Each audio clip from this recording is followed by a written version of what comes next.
অন্যরকম লিখেছে দেবালয় ভট্টাচার্য, নিজে অভিনয় করেছে আবিরদা। তো আমার মনে হয় অলরেডি একটা গান বেরিয়েছে, ট্রেলারও বেরোবে। মিউজিক কেমন লাগলো এবার সামনেই জানা যাবে। গোয়েন্দার সহকারী, কিন্তু গোয়েন্দা একাই যে হিরো, সহকারী বোকা সেরকম নয়। দীপক চ্যাটার্জি তো হিরো বটেই, এখানে আমার চরিত্র রতনলাল, তার যোগ্য সহকারী, সেও কিন্তু একইভাবে হিরোইন, তার চেয়ে কম।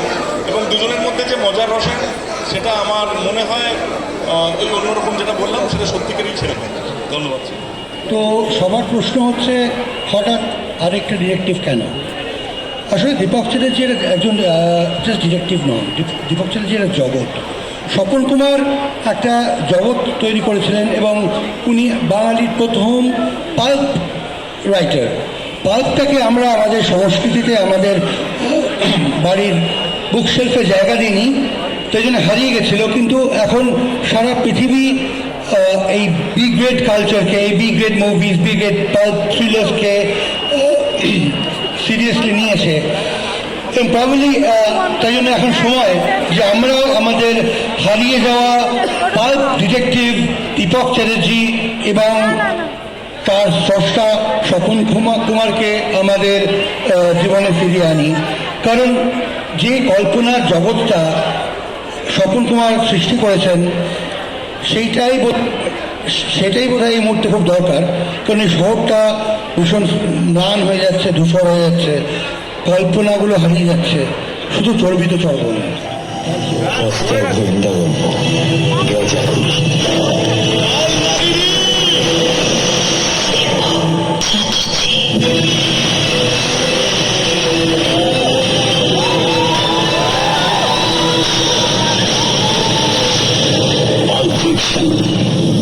তুমি তার হিরো।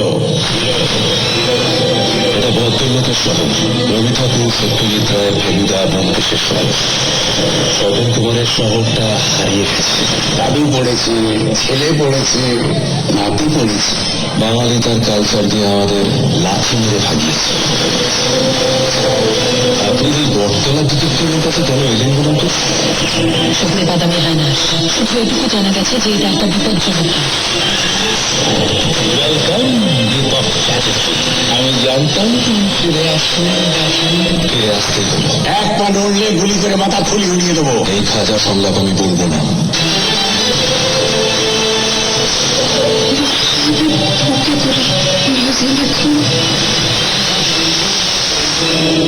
আপনি আমাকে বাদামি খানার হাত থেকে বাঁচাতে পারবেন?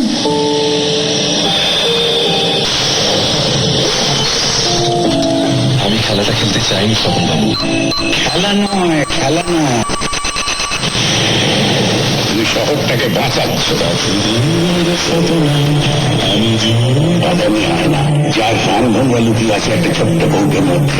What an imagination, বাদামি হয় না শুধু দীপক চ্যাটার্জির গল্পের ফিল্ম হতে পারে। আপনার বিখ্যাত গোয়েন্দাকে বলুন খুঁজে গল্প। তাদের চর্বিত চর্বণকে বাঙালি কালচারে পুজো করা হয়। সব দিয়েছে সেই বাঙালি কাহার করা হয়।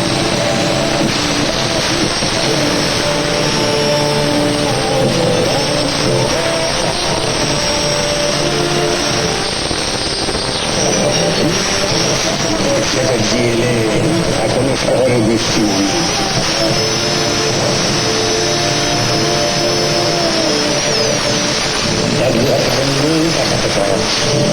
প্রশ্ন করেছে কখনো স্বপন কুমারের গল্পে লজিক খুঁজে না।